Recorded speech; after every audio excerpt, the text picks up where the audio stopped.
ምክንያትሽ ምንድነው? ምክንያት አንደኛው ካሁን በፊት አስቀብሬው በየአመቱ የምትከፍለው ግብር አለ። ያንን መክፈል ሲያቅተኝ ቆፍሬ ያስወጣሁት እና አመዱን እንትን አጽሙን አቃጥዬ ወደ አመድ ቀይሮ በሆነ ነገር ቋጥረው ሰጡኝ። ተቀመጠ። ሲጀመር ቤቱ ነው፣ ምን ችግር አለ? ደግሞ እዳ አለበት። የምን እዳ? እንዳለ ስራ ሳይሰራ እንዳንተ ቁጭ ብሎ ስንት ብሬን ቦዝብዞታል መሰል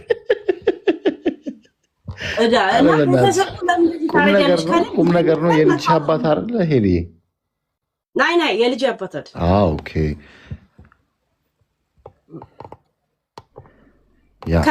ላስወጣው ስል ሳሳያቸው ነበር። ላስወጣው ነው እንደዚህ ነው ችግር ገጥሞኝ ነው ብዬ ያኔ በጣም ብዙ አንድ የሚከፈል አይደለም ወይ? ስለዚህ ሁሉ ጊዜ በአመት የሚከፈል አይ በየአመቱ እኮ ውጭ ሀገር ሰው ቀብር አይ ነው እኮ ብር ይከፈላል። የግብር መሬት ይከፈላል። ለአንዴ አይደለም ሁሉ ጊዜ በአመት መክፈል አለብሽ። ያንን መክፈል አቃተኝ።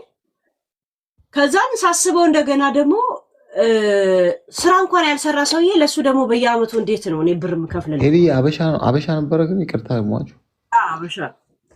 አበሻ ከሆነ ማለት ቤተሰብ የለውም፣ አይፈልጉትም። አንድ ጊዜ ወንድሙ እኮ ወጥቶ ሲጮው ነበር። ናና አቅም ካለ ከመጮት በፊት ናና አመዱ ውሰድ ደግሞ ብሬን ክፈል አልኩት። ሲጀምር ገና መጀመሪያ ሳስቀብር የመሬቱ ትኩስ ስንት ብር ነው የከፈልኩት? ስራ አንድ ቀንም ሰርቶ የማያውቅ ሰው በየጊዜው ብር ልክፈልለት? አቅም አለኝ ያለ ምናምን መጥተው ብሩን ከፍለው አመዱን ይውሰድ። ሲፈልግ በለክቶ ሲፈልግ አስመዝኖ መውሰድ ይችላል።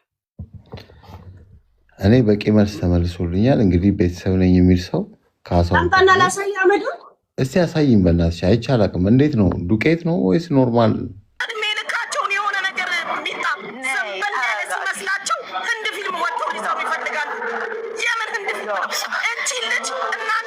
በተመቻችሁ መልኩ ሂዱ። እኔ ደግሞ ይኸው 0 ድርሃም አካውንቴ ላይ እስኪቀር እቆምላታለሁ። አለቀ። ይሄ ነው እንግዲህ ነገርኳችሁ። ለምን እኔ እርቦኝ የኢትዮጵያን ሕዝብ አለ ምንም ወጥቼ እቆምላታለሁ። አለቀ። ደርባችሁ እኔን ጨምሩኝ እስከ መጨረሻው እቆምላታለሁ አልኳችሁ። ይቅርታ ስለጠየቀች አብረን አይደል እንደ ጠየቅናት እኮ ምንም ከበር ነገር የለም። እንዴት ነገር ተቀሳስሮ ይኸውልሽ፣ ከዚህ በፊት ማለት ያለው ገባሽ? ነገር እየተቀሳሰረ እኔ እንዳስጠቆርኳት እንዳነቋቆርኳት ስንት ቤት ነው ይቅርታ ስትጠይቅ የነበረው? ልጅ ስንፈርድ በስነ ስርዓት እንፍረድ። ተረጋጊ ኦኬ ተረጋጊ። በቃ ካምዳ ምንድነው እንደዚህ? በቃ ተረጋጊ። እቺ ልጅ ብትገባ እኮ ሀገሯ ነው የምትገባው፣ ወይ እስር ቤት ነው ወይ የት ነው የምትገባው? በቃ ዲፖርት ነው ምንድነው?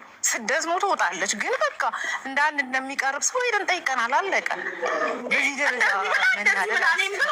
ስንቴ ነው ሱቃ ሄድኩት የሚታያ መመኝ 3 ጊዜ እጂ 3 ጊዜ ነው። ስንቴ ነው ስንቴ ደግሞ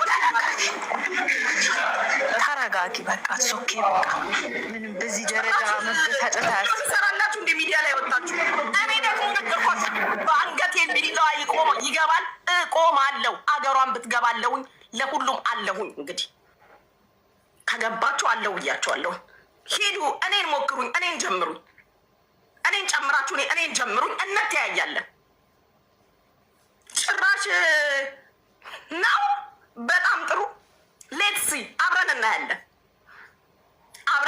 አሁን ኧረ ይደብራል። ምን ሆነሽ ነው? በቃ ተረጋጊ። ኦኬ በቃ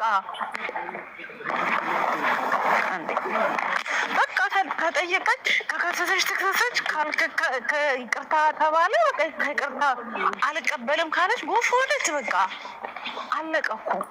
በዚህ ደረጃ እንደዚህ ለልጅቷ ቆምላታለሁ ማለት ጥፋት ነው? ንገሪኝ እስኪ። አይደለም ለድራማ ያው ሚዲያ ላይ ለቲክታክ አዲስ ነሽ እንዴ? ትናንት እኮ የመጣሽ ነው የምትመስዪው። በቃ አዲስ ነሽ እንዴ ለቲክታክ? በቃ ጓደኝነት የምን ጓደኝነት ነው? ስለምን ጓደኝነት ነው የምታወሩት? ጓደኛ ብዬ የምሸፋፍነው ነገር የለም እኔ። እስቲ እንግዲህ ይሄ ህዝብ እኔን እንዲጠላ ከሆነ ሴራ የያዛችሁት ማን እዚህ ሚዲያ ላይ እንደሚቀር ማን በምን እንትን እንደሚል አብረን እናያለን። አይ ቶልድ ዩ ከዚህ በፊትም and I promise you ደግሞ ምንም የሚመጣብኝ ነገር የለም ምንም ነገር ምንም ስሙኒ በኮንፊደንስ ወጥቼ የምናገረው ስሙኒ የሚመጣብኝ ነገር የለም እስቲ የምታመጡብኝ ነው ያለው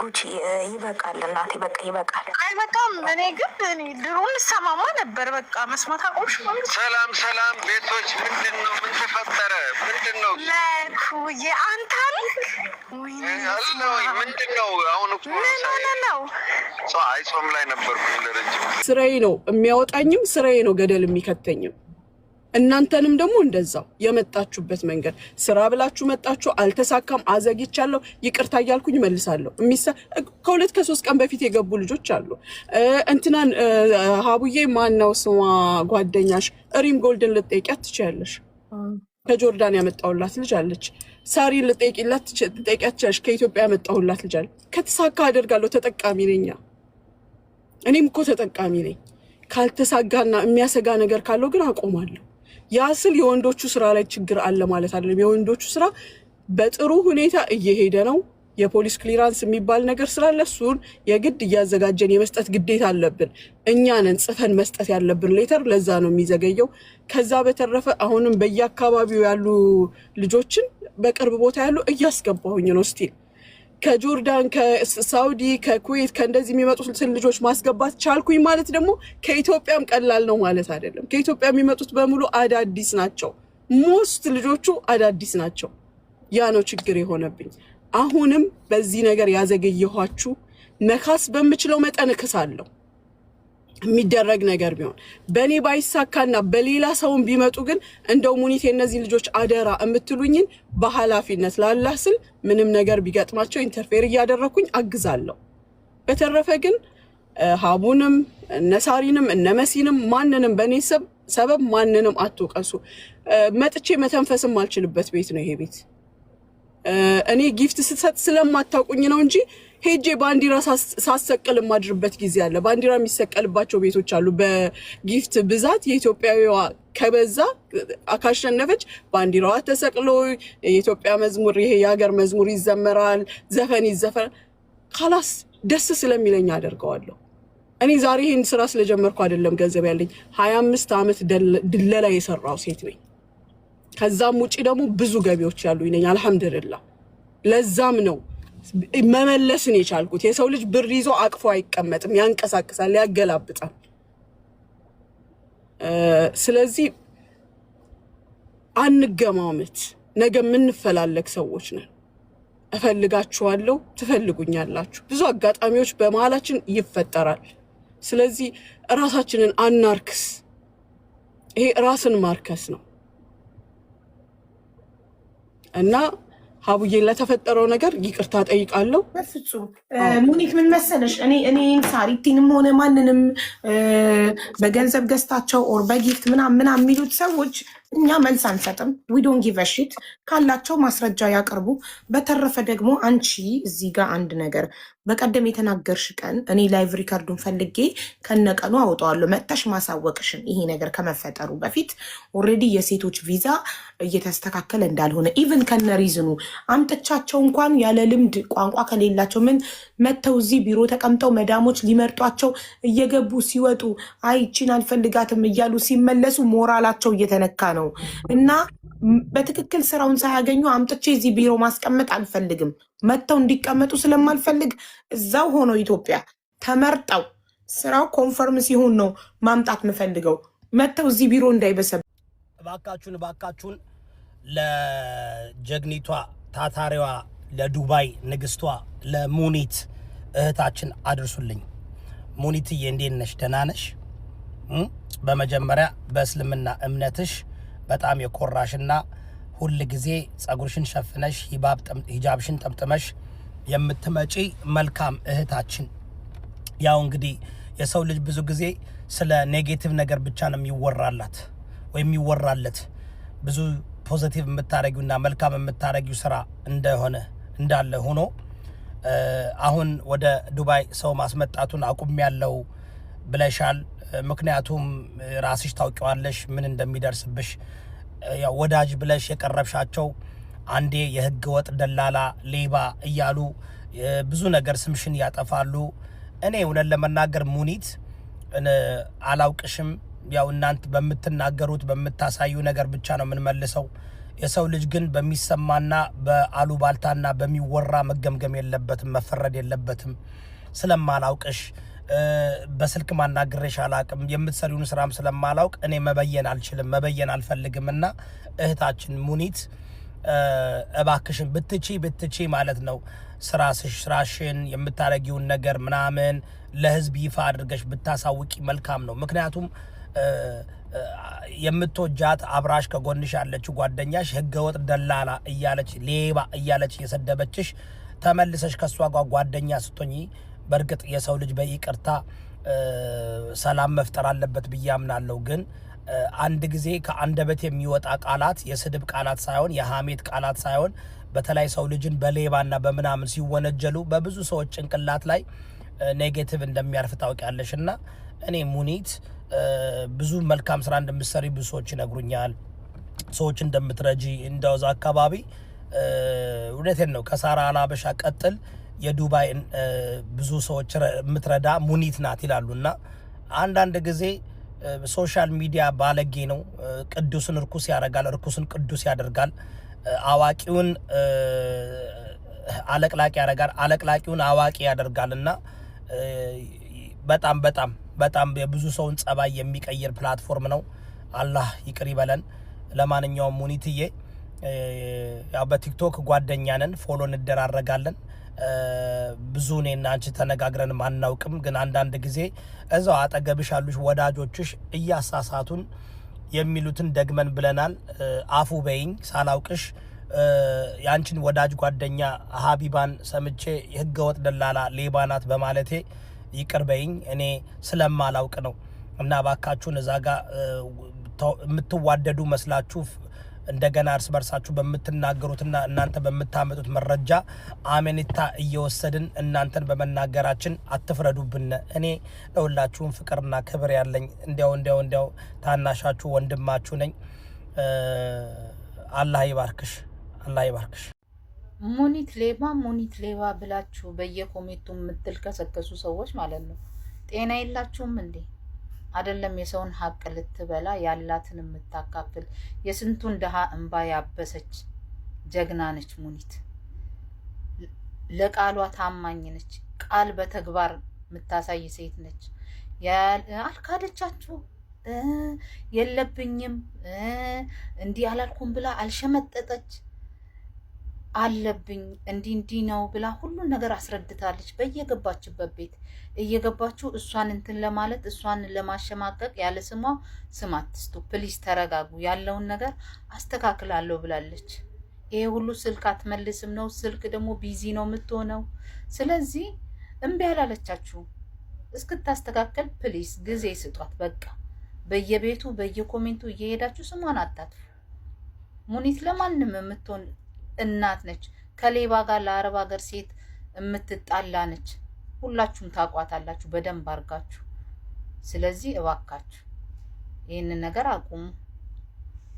ሰበር አሜሪካዊው አምባሳደር ለቴዲ አፍሮ ቆራጥነት ክብር ሰጡ። ከጋዜጠኞች ይልቅ ሙዚቀኞች እውነቱን ይናገራሉ ብለዋል። መረጃውን በአጭሩ አቀርባለሁ። የቀድሞ የአሜሪካ የውጭ ጉዳይ ሚኒስትር የአፍሪካ ጉዳዮች ረዳት ኃላፊና አንጋፋው ዲፕሎማት አምባሳደር ቲቦር ናጂ ለታዋቂው ኢትዮጵያዊ የሙዚቃ ኮከብ ቴዲ አፍሮ ያላቸውን ጥልቅ አድናቆት በይፋ ገለጹ። አምባሳደር ቲቦር ናጂ በኤክስ ገጻቸው ላይ ባሰፈሩት አጭር ነገር ግን ጠንካራ መልእክት ቴዲ አፍሮ በሙዚቃ ስራዎቹ በኩል በኢትዮጵያ ፖለቲካ ውስጥ ያሉ ክፍተቶችንና ውድቀቶችን በድፍረት ለመተቸት ላሳየው ቁርጠኝነት ከፍተኛ እውቅና ሊሰጠው እንደሚገባ አሳስበዋል። አንጋፋው ዲፕሎማት በመልእክታቸው ላይ አንድ አነጋጋሪና አሳሳቢ እውነትንም አንስተዋል።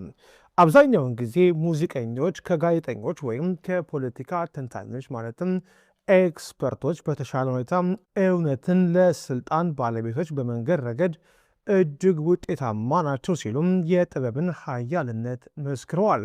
በማስከተልም ቴዲ አፍሮን ሊወዱትም ሆነ ሊጠሉት እንደሚችሉ ጠቅሰው ነገር ግን የፖለቲካ ስህተቶችን በግጥምና በዜማ ሸምኖም በድፍረት በማቅረብ ላሳየው ቆራጥነት ክብር ሊሰጠው ይገባል በማለት የኢትዮጵያ ሕዝብና የፖለቲካው ማህበረሰብ የቴዲ አፍሮ መልእክቶች በጥሞና እንዲያዳምጥ ጥሪያቸውን አስተላልፈዋል። ይህ የአምባሳደር ቲቦር ናጂ አስተያየት ቴዲ አፍሮ በቅርቡም ካወጣቸው አዳዲስ የሙዚቃ ስራዎችና በውስጣቸው ካዘሉት ጥልቅ አገራዊና ፖለቲካዊ ቅራኔዎች ጋር ተያይዞ የመጣ መሆኑን ብዙዎችን አስገድሟል።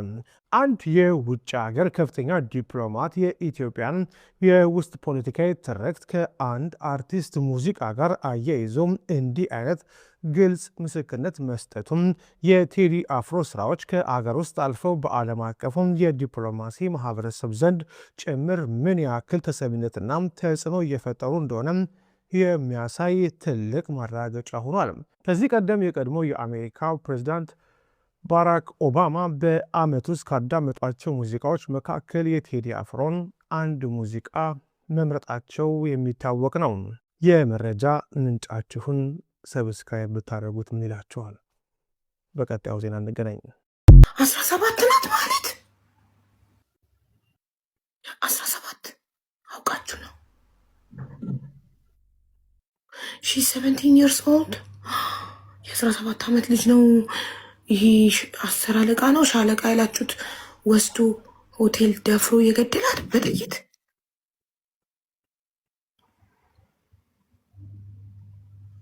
ወይኔ ቤተሰቦቿ እንዴት ይሆን ይሆን አሳድገው ልክ ፍሬዋን ሊያዩ ሲሉ ሳታገባ ሳትወልድ ይህኔ በ17 ዓመቷ ትምህርትም አትጨርስም። ስታምር ደግሞ she's so beautiful. He kidnapped her at her workplace. She's working. She's 17 and working. ከምን ይው ትምህርት ጨርሳ? ለነገሩ እኛ የደሃ ልጆች እኮ በጊዜ ነው ትምህርቱን ትተን ወደ ስራ ዓለም የምንገባው።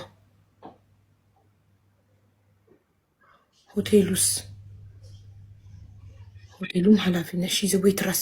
ኦኬ አስተናጋጅ ናት። ኦኬ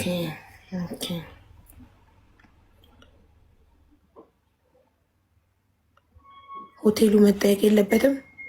ሆቴሉ ጥይት ሲተኮስ አልሰሙም ወይስ ተባባሪ ናቸው?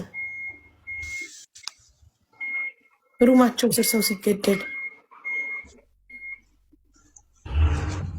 ኧረ ማህሌት የሰፈሬ ልጅ ናት 17 ናት።